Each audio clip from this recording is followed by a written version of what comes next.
Sure, everything's made of something, but time and sweat is what puts it together. And it's that relentless application of effort against the clock that created everything around us. The BFGoodrich HD terrain tire is engineered to tackle the extreme situations heavy-duty trucks are met with head-on. Because downtime can't exist when there's a job to do. Time isn't something to marvel at. It's something to be seized. It's a tool we put firmly in your hands. BFGoodrich, what are you building for? It's pretty simple. You want to win races, you put KMCs on your truck. 3, 2, 1. Here we go, the first two cars heading on the line right now.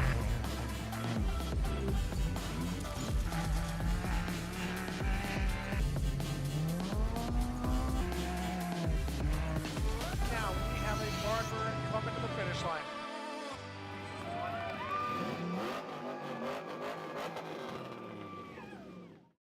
Join us for 8 weeks of savings during our Winter Wonderland Holiday Sales Event. Now through December 25th, save big on deals made to fit any budget.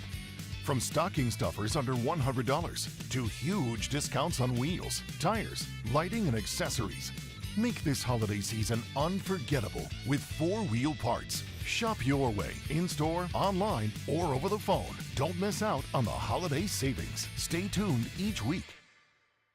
Voted Yuma's best new car dealer, Alexander Ford is treating every day in November like Black Friday. Check out our new products like Bronco, Maverick, and Raptor arriving daily. Choose a 2023 Explorer and get as low as 0.9% financing. Browse one of the state's largest selection of Super Duties. Scan this code and go right to where the deals are at BillAlexanderFord.com. Plus, take a test drive and get an Amazon gift card. It's Black Friday every day at Alexander Ford. A difference you can count on.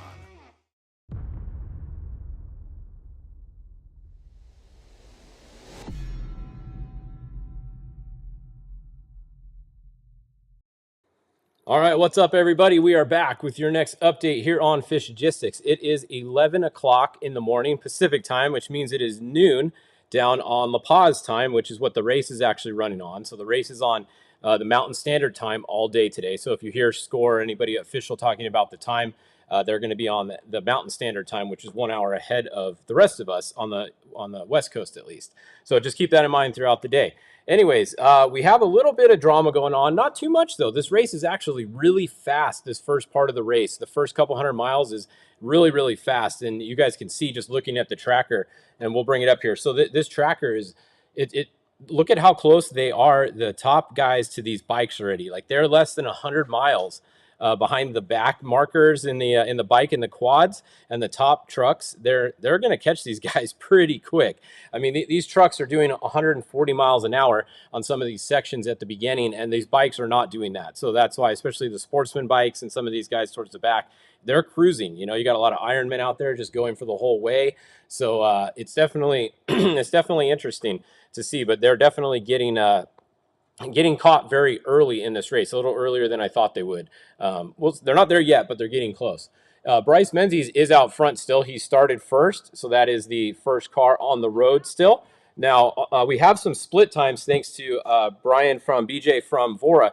These are the split times at mile 175. So you can see right now they're at 208. So these were about 25 miles ago. But check out how close these times were. So we had the 7 at 11:38:17. That's mountain time, remember.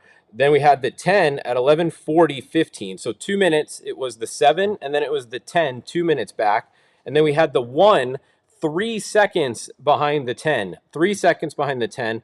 And then we had the 89, 12 seconds behind the 1.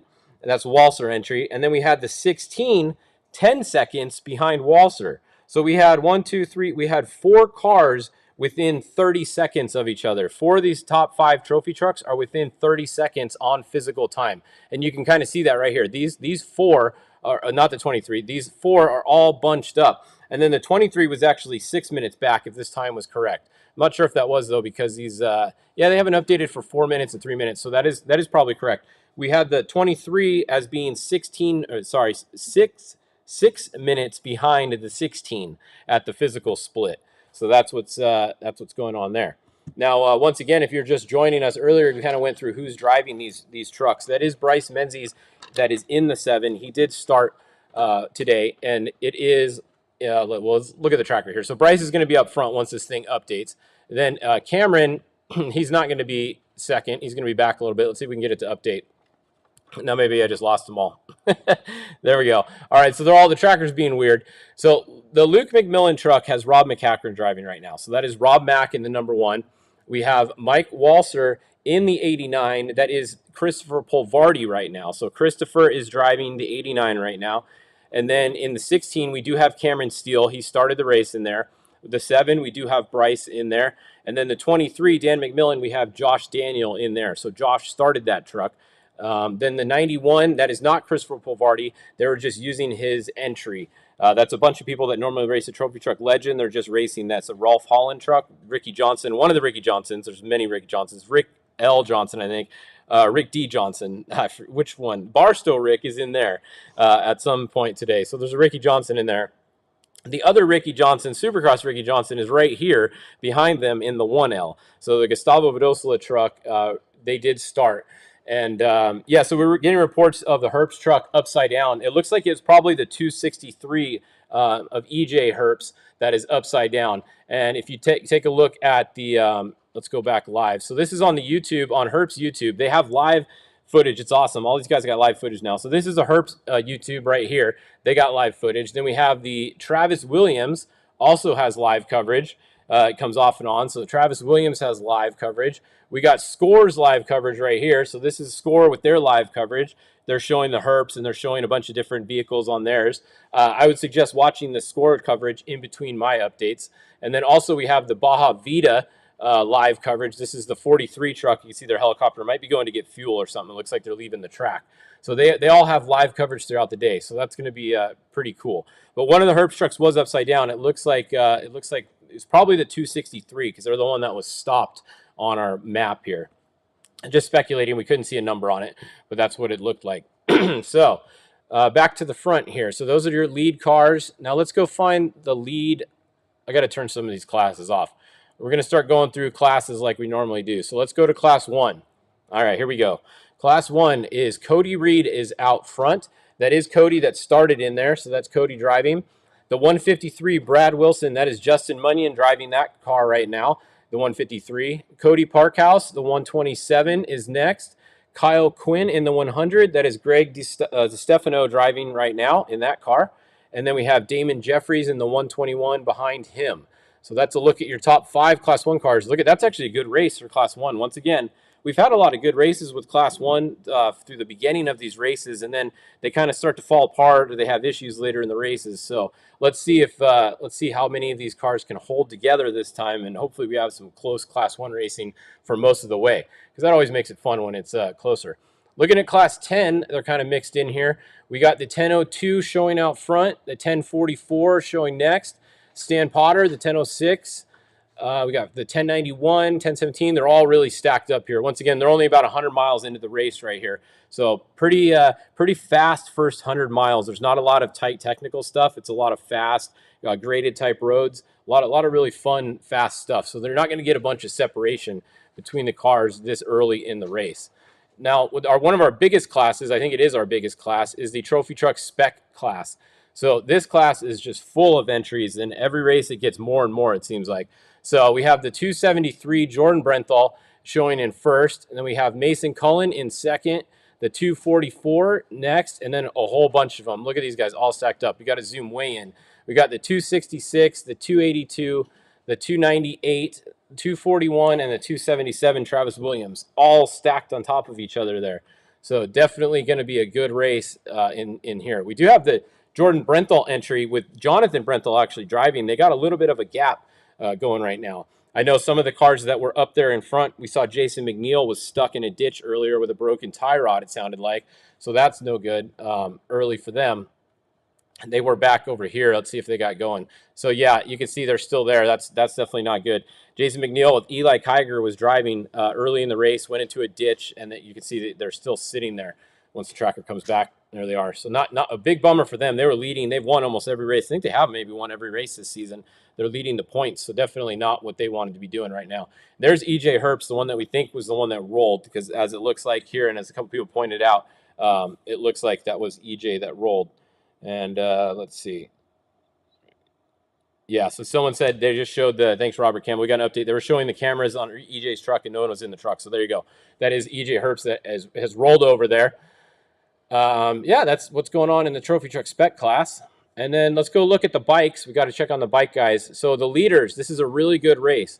The 1X tracker, look at it's updating again. Okay, this is good. So it just updated 4 minutes ago, but right behind it, look at this, 4 minutes ago, and then I can't even get it to go. There it is. The 3X is right there. So 4 minutes ahead, basically, is the 1X of the 3X. And then we have the 7X just updated. Mark Samuels right here, just behind them. So we have a three-way race for the first place in the open class, and they all just updated again. They're bouncing all over the place. The bike race is really good, is what I'm trying to say. We got 3 bikes that are really close together at about the halfway point, almost the halfway point. They're at mile 600 right now. So at mile 601, it's going to be a battle between these 3, and that's going to be fun to watch throughout the day. And then it comes back here. We got a bunch more bikes coming into San Ignacio and back on. So that's what's going on there. Let's look at the Ironman. Let's see how far. We're going to check on the Pro Moto Ironman. There is 27 of these guys racing this race, and we have a couple that are doing pretty decent right now. We got the 741, was that Wouterjan Van Dyke or something up there? That guy's, he's hauling the mail. I can't say his name very well, but he's definitely leading. Then we have the 723, Edgar Cota here in second. We got Reed Christensen in third. And then we got a bunch back here. We got a pack back here. So the 720, 772, 785. Definitely a lot of them stacked up right there. So looks like most of them are still going. I don't really see, look at, none of them are back here on the tracker. So that's really good to see. It looks like the 703 is out of the race because they're on the highway there. So only the 703 looks to be out so far. So out of 27 Ironman bikes, we got 26 appear to still be moving. That's pretty good. So definitely cool to see that. 1X Tracker's been all over the place. Yeah, 1X Tracker's all over the place today, definitely. So keep an eye on them. Someone said, what time do we expect the first truck to be at San Felipe? Well, I haven't recalculated yet, but on our early guesses, we were thinking that they would be around San Felipe, maybe around 4 o'clock in the morning-ish, which would be 3 o'clock in San Felipe. So maybe first car around 3, but it's really hard to tell, and I haven't been able to recalculate yet where they are. So it's going to be the early morning for San Felipe when the first cars are there. Early in the morning, before sunrise is when they should be there. Most of these cars are actually getting through the trouble area a little bit. The bikes are getting through this trouble area. So mile 330 is where a lot of those, right in here. See where these guys are all right here? They're all stuck and going real slow, 12 miles an hour, 0 miles an hour. Right in here at 330, this is those silt beds that you guys have seen everybody posting about the last couple days. It's right here, and it's super gnarly in this section. So that's where all these guys are right here. It's going to be interesting. I mean, we got a couple guys stopped. We got 1, 2 stopped, and then a couple more moving. So 2 stopped. But watch right here when the cars and trucks get here. This is going to be a bottleneck for sure. Like, there is going to be a bunch of cars that get stuck right here. That silt is nasty. Most of the trophy trucks will probably make it okay. I'm going to think once the trophy truck specs get there, they're going to be the ones that really start stacking up there. They don't have quite as much horsepower to get through there.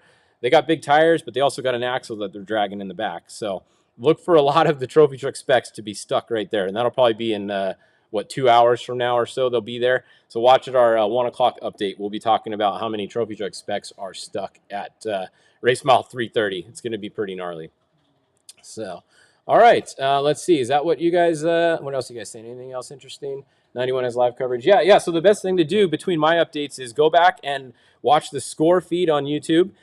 They have all the links to all the cameras, so they're showing them all throughout their feed. They got a couple guys doing commentary, and then come back here every hour on the hour, and we'll give you guys another Fishgistics update. But so far, pretty easy race so far. The 43, Paul Wheel and Toby Price had bad luck once again. They had a jack that got stuck down. It went under the truck. It took out the drive shaft. They lost a bunch of time early. They did get going again, but they're way back in the pack. So they can try to go for a finish, but much more than that, it's going to be tough at this point. But hopefully they keep going, have some fun, get some seat time in that truck. I know Paul doesn't have a lot of seat time in that truck, so good to see Paul, get some seat time in that truck, hopefully. All right, how many all-wheel drive trucks? Oh, there's a lot this race. I'd have to count. I'll let you know next update. I'll count them when we're going. I'd say at least 10 probably. Maybe 8 to 10 probably, because a few of the guys teamed up together. You know, like Luke and, well, Rob doesn't have one, but Andy, Bryce, and Tavo all have one, and they're all in one. So instead of there being 3 this race, there's only 1. So there is less than some of the other races, but there is a lot of it. So, all right. Well, that's it for now. We'll come back at noon here on Fishgistics with your next update. So see you guys in just a little bit. Go further. Explore the trails less traveled. And reach your destination quicker with King's new Toyota Sequoia 2.5 OEM Performance Series kit. These 100% bolt-on kits feature front ride height adjustment, superior ride quality, and external finned reservoirs with optional wide-range compression adjusters to further refine your ride quality. See why we're the choice of experienced overlanders and order your Sequoia kit today.